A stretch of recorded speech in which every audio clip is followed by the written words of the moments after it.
అందరికీ నమస్కారం అండి. నేను మీ అంజన. నేను మీ అందరితో ఒక మంచి విషయాన్ని షేర్ చేసుకోవాలని, మనందరం కలిసి ఆ ఫలితాన్ని పొందాలనేటువంటి మంచి ఉద్దేశంతో ఈ వీడియో చేస్తున్నానండి. శ్రీ సాయి సచ్చరిత్ర పారాయణ నేనొక్కదాన్ని చదివి ఫలితాన్ని పొందడమే కాకుండా మీ అందరికీ కూడా వినిపించడం ద్వారా ఎంతో కొంత పుణ్యం చేసుకోవాలని భావిస్తున్నాను. అలాగే ఈరోజు నేను ప్రారంభించిన ఈ మంచి కార్యానికి మీ వంతు సహకారం అందించి మీరందరూ కూడా నా వీడియోస్ని సబ్స్క్రైబ్ చేసుకొని నాతో పాటుగా ప్రతిరోజు ఈ నిత్యపారాయణ గ్రంథాన్ని చదవడం ద్వారా నేను పొందినట్లే మంచి ఫలితాలు మీకు కలగాలని మనస్ఫూర్తిగా కోరుకుంటూ ఈ వీడియోను ప్రారంభిస్తున్నానండి. తప్పకుండా సబ్స్క్రైబ్ చేసుకుని లైక్ చేసి ఓం శ్రీ సాయినాథాయ నమః అని కామెంట్ చేయండి. ఇతరులకి షేర్ చేసి వాళ్ళు కూడా చదివేలాగా వినేలాగా మీరు అవకాశాన్ని వాళ్ళకి కల్పించి మీరు కూడా ఆ ఫలితాన్ని పొందాలని కోరుకుంటూ ఈరోజు మొదటి అధ్యాయాన్ని ప్రారంభిస్తున్నాను. ఓం శ్రీ సాయినాథాయ నమః. శ్రీ సాయి సచ్చరిత్రము మొదటి అధ్యాయం. మొదటిగా ఉపోద్ఘాతం. శ్రీ సాయిబాబా ఎవరు? శ్రీ సాయిబాబా సర్వాంతర్యామి. ఈ రెండు విషయాల గురించి ఈ ఉపోద్ఘాతంలో తెలుసుకుందాం. మహారాష్ట్ర దేశంలోని వారందరికీ శ్రీ గురు చరిత్ర తెలిసిందే. ఆ దేశమంతటా దత్తాత్రేయ భక్తులు దీన్ని చదివేవారు. కొందరు దీన్ని నిత్యపారాయణం కూడా చేసేవారు. దీన్ని రచించిన వారు సరస్వతి గంగాధర్. ఇందులో శ్రీపాద వల్లభ స్వామి యొక్క మరియు శ్రీ నరసింహ సరస్వతి స్వామి యొక్క లీలలు, విచిత్ర చర్యలు వర్ణింపబడి ఉన్నాయి. వీరిద్దరూ దత్తాత్రేయుని ముఖ్య అవతారాలు. ప్రముఖ మరాఠీ గ్రంథకర్తయకు శ్రీ ఎల్.ఆర్. పాంగార్కర్ అభిప్రాయం ప్రకారం ఈ రెండు అవతారాలు 14-15 శతాబ్దాలలో వెలిసెను. దత్తాత్రేయుని తదుపరి అవతారాలు కూడా కలవు. ఇందులో ముఖ్యమైనవి నైజాం ఇలాఖాలో శ్రీ మాణిక్య ప్రభువును, షోలాపూర్ జిల్లాలో శ్రీ అక్కల్ కోట్కర్ మహారాజ్ గారు, తుట్టతురకు అహ్మద్ నగర్ జిల్లాలోని షిరిడీలో శ్రీ సాయిబాబాయును. బాబా 1918వ సంవత్సరంలో మహాసమాధి చెందారు. శ్రీ అక్కల్ కోట్కర్ మహారాజ్ అవతార పరంపరయే శ్రీ సాయిబాబా అని కొందరి భక్తుల నమ్మకం. 5వ అధ్యాయంలో వేప చెట్టు కింద పాదుకలు ప్రతిష్ఠించిన కథ, 26వ అధ్యాయంలో చెప్పబడిన హరిశ్చంద్ర పితళే అనుభవాన్ని ఈ నమ్మకాన్ని దృఢపరుచుతున్నవి. పైన వివరించిన రెండు అవతారముల విచిత్ర లీలలను శ్రీ గురు చరిత్రమను గ్రంథమందు 53 అధ్యాయాలలో సరస్వతి గంగాధరుడు ఎట్లు వర్ణించనో అట్లాగే శ్రీ గోవింద రఘునాథ్ ఉరఫ్ అన్నా సాహెబ్ దాబోల్కర్, అంటే హేమాడ్ పంతు అని పిలుస్తారు ఆయన్ని, ఆయన శ్రీ సాయి లీలలను 53 అధ్యాయాలలో శ్రీ సాయి సచ్చరిత్రమను గ్రంథమును వర్ణించి ఉన్నారు. కనుక ఈ శ్రీ సాయి సచ్చరిత్రము ఈనాటి గురి చరిత్ర అని చెప్పవచ్చు. పై చరిత్రల గురించి ఈ దిగువ అంశాలు గమనార్హాలు. శ్రీ గురు చరిత్రను వ్రాసిన వారు కన్నడం వారు కాబట్టి వారికి మరాఠీ భాష బాగుగా తెలియకుండెను. అయినప్పటికీ వారి ఇష్టదైవం యొక్క ఆశీర్వాదం వల్ల మరాఠీ భాషలో ప్రసిద్ధికెక్కిన గొప్ప గ్రంథమును వారు వ్రాయగలిగిరి. శ్రీ సాయి సచ్చరిత్రము యొక్క గ్రంథకర్త సుప్రసిద్ధ మరాఠీ వారు. వారు మహారాష్ట్ర దేశంలోని అనేక యోగుల చరిత్రలను చదివి ఉన్నారు. ప్రసిద్ధి చెందిన ఏకనాథ భాగవతం వారి నిత్య పారాయణ గ్రంథం. శ్రీ సాయి సచ్చరిత్రమును జాగ్రత్తగా చదివినచో ఏకనాథ భాగవతంలోని పెక్కు విషయాలు, అంటే అనేక విషయాలు శ్రీ సాయి సచ్చరిత్రలో పొందుపరచబడి ఉండుట చూడగలం. శ్రీ గురు చరిత్రము ముఖ్యంగా కర్మకాండపై ఆధారపడి ఉండుటచే దాన్ని బోధపరుచుకునుట బహు కష్టం. దానిని ఆచరణలో పెట్టుట మరింత కష్టం. దత్తాత్రేయుని ముఖ్య శిష్యులు కూడా దానిని ఆచరణలో పెట్టలేకున్నారు. శ్రీ సాయి సచ్చరిత్ర విషయం అట్టిది కాదు. అందులోని విషయములు తేట తెల్లములు, మిక్కిలి సామాన్యమైనవి. ఇందులో చెప్పిన వానిని అందరూ సులభంగా గ్రహించి ఆచరణలో పెట్టగలరు.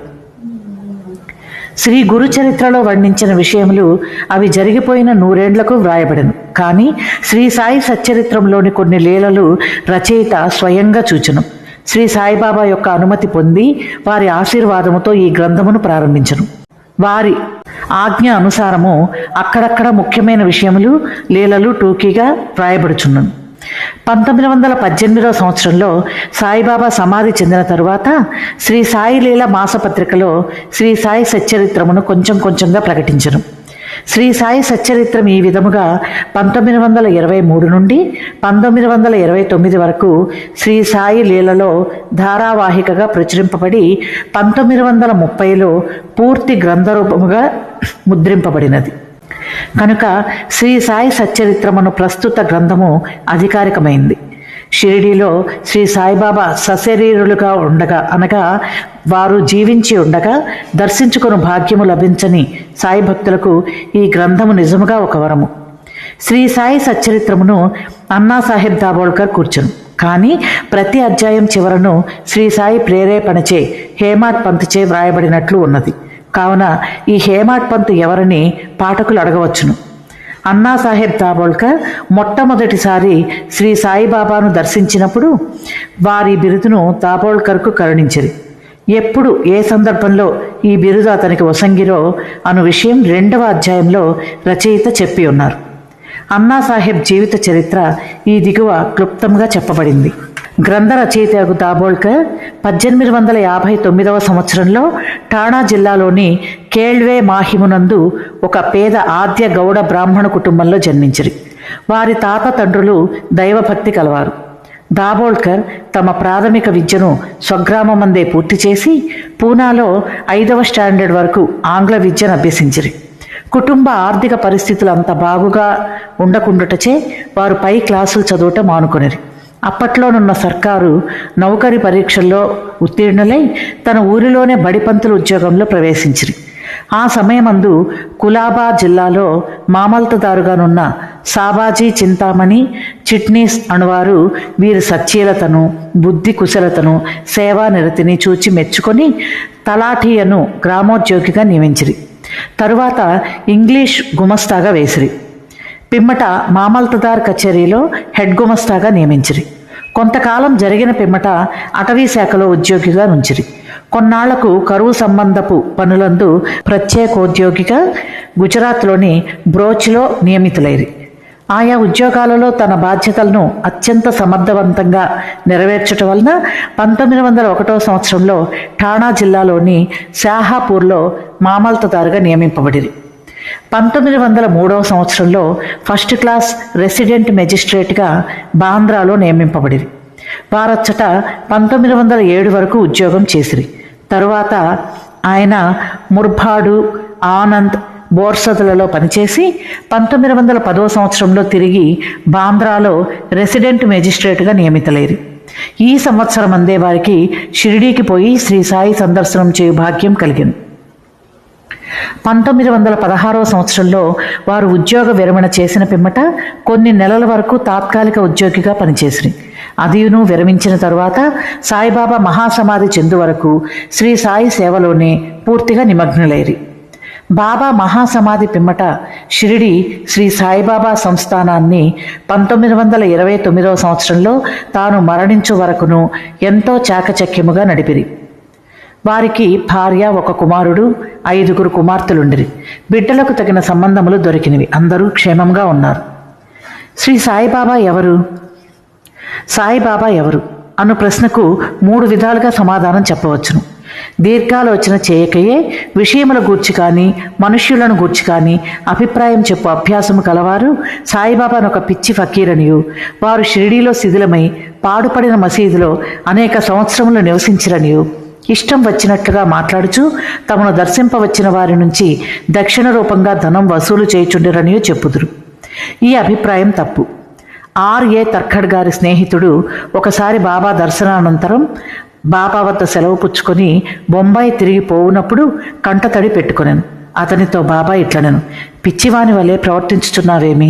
నేను బొంబాయిలో మాత్రం నీతో లేనా? దానికి తర్ఖడ్ గారి మిత్రుడు ఇట్లు జవాబిచ్చను, నాకు ఆ విషయం తెలియదు. ఎందుకనగా మీరు బొంబాయిలో నాతో ఉన్నట్లు నాకు అనుభవం లేదు కదా. అందులకు బాబా ఇట్లనెను, ఎవరైతే బాబా షిరిడీలో మాత్రమే ఉన్నాడని అనుకొందురో వారు బాబాను నిజంగా గ్రహింపలేదని తెలుసుకో. కొందరు సాయిబాబాను మహాసిద్ధ పురుషుడన్రి. మహమ్మదీయులు బాబాను తమ పీరులలో ఒకనిగా భావించిరి. హిందువులు బాబాను తమ మహాత్ములలో ఒకనిగా గ్రహించిరి. ప్రతి సంవత్సరం షిరిడీలో జరుగు ఉత్సవముల నిర్వాహకులు తమ ప్రకటనల్లో బాబాను సంత చూడామణిగా పేర్కొనేరు.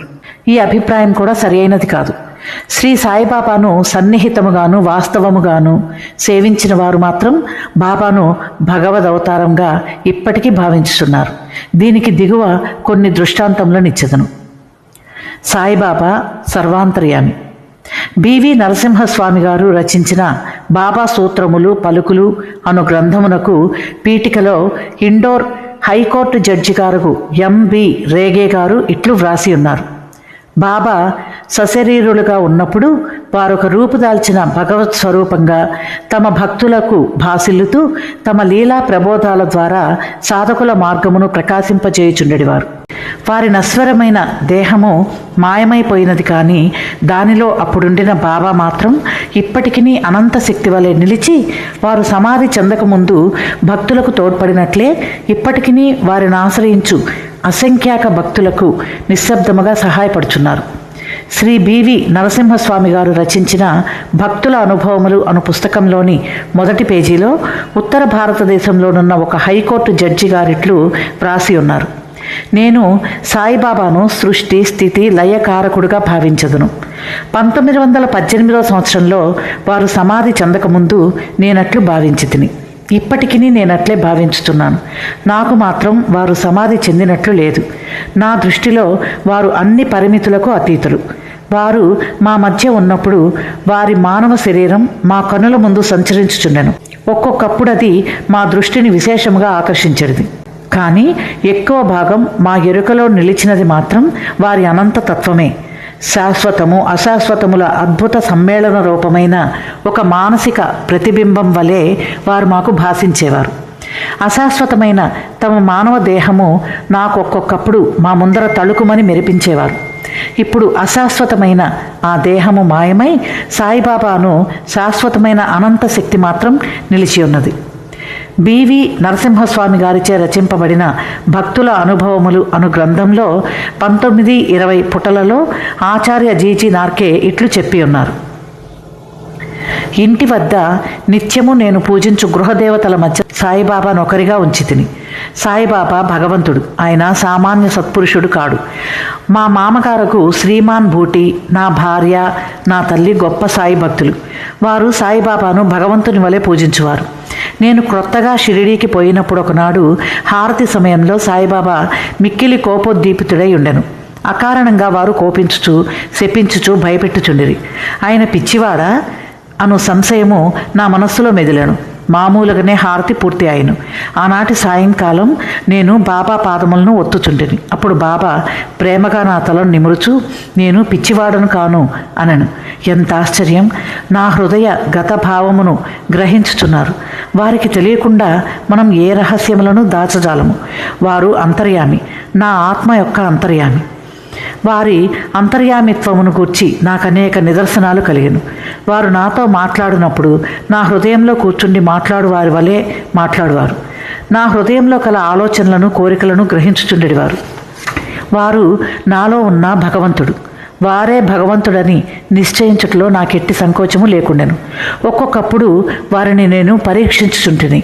ప్రతి పరీక్షలో వారు సర్వజ్ఞులనియు వారి ఇచ్ఛానుసారం సర్వమును నడిపించెదరను ఒకే నమ్మకం కలుగుచుండెను. రావు బహదూర్ ఎండబ్ల్యూ ప్రధాన్ వ్రాసిన షిరిడి సాయిబాబా అను గ్రంథమునకు ఉపోద్ఘాతములో గౌరవనీయులను అమరావతిలో ప్రసిద్ధికెక్కిన వకీలును అగు దాదాసాహెబ్ ఖాపర్డే ఇట్లు చెప్పి ఉన్నారు.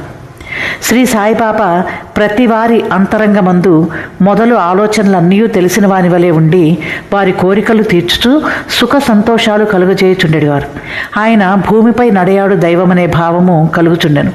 దాసగను మహారాజు తమ స్తవన మంజరి అను స్తోత్రమునందు సాయిబాబాను జగత్తు యొక్క సృష్టికర్తగాను నిర్మలమైన అంతరాత్మగాను నిత్య శాంతిమూర్తిగాను వర్ణించి ఉన్నారు. హేమాడ్ పంతు శ్రీ సాయి సచ్చరిత్రము యొక్క మొదటి అధ్యాయంలో సాయిబాబాను గోధుమలు విసురుచుండిన ఒక వింత యోగిగా వర్ణించను. కానీ రాను రాను బాబాతో సంబంధం పెరిగిన కొలది బాబాను భగవంతుడనియు సాక్షాత్ పరబ్రహ్మ స్వరూపుడనియు చెప్పి ఉన్నారు. షిరిడీ భక్తులందరూ, ముఖ్యంగా మాధవరావు దేశపాండే ఉరఫ్ శ్యామ అనువారు బాబాకు మిక్కిలి భక్తులు. వచ్చిన భక్తులందరితో కలిసిమెలిసి తిరుగుతాడు. ఆయన ఎల్లప్పుడూ బాబాను దేవా అని సంబోధించువారు. ఈ భక్తులందరి అభిప్రాయాలను అవతరించి వారు చెప్పిన దానిలోని అంతరార్థాన్ని గ్రహించి శ్రీ సాయి అవతార పురుషుడని భావించడము కాక, ఉపనిషద్ ద్రష్టలైన మన పూర్వ ఋషులు భగవంతుడు సర్వాంతర్యామి అను సత్యమును దర్శించిరి.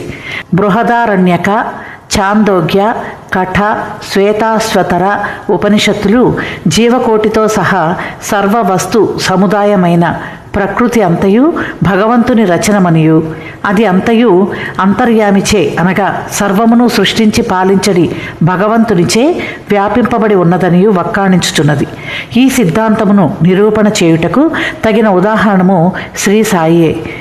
ఈ శ్రీ సాయి సచ్చరిత్రమును, సాయిబాబాకు సంబంధించిన ఇతర గ్రంథములను చదివిన వారు తప్పక ఈ సత్యమును గ్రహించి యథార్థమైన శ్రీ సాయిని తప్పక దర్శించగలరు. ఉపోద్ఘాతం సంపూర్ణం. సద్గురు శ్రీ సాయినాథార్పణమస్తు. శుభం భవతు. సాయి అనుగ్రహ ప్రాప్తిరస్తు. Thank you. శ్రీ సాయి సచ్చరిత్ర పారాయణ అనే సంకల్పానికి మీ సంకల్పం కూడా తోడైతే తప్పక మనందరం మంచి ఫలితాలను సాధిస్తామనే ఉద్దేశంతో ఈ వీడియో చేస్తున్నానండి.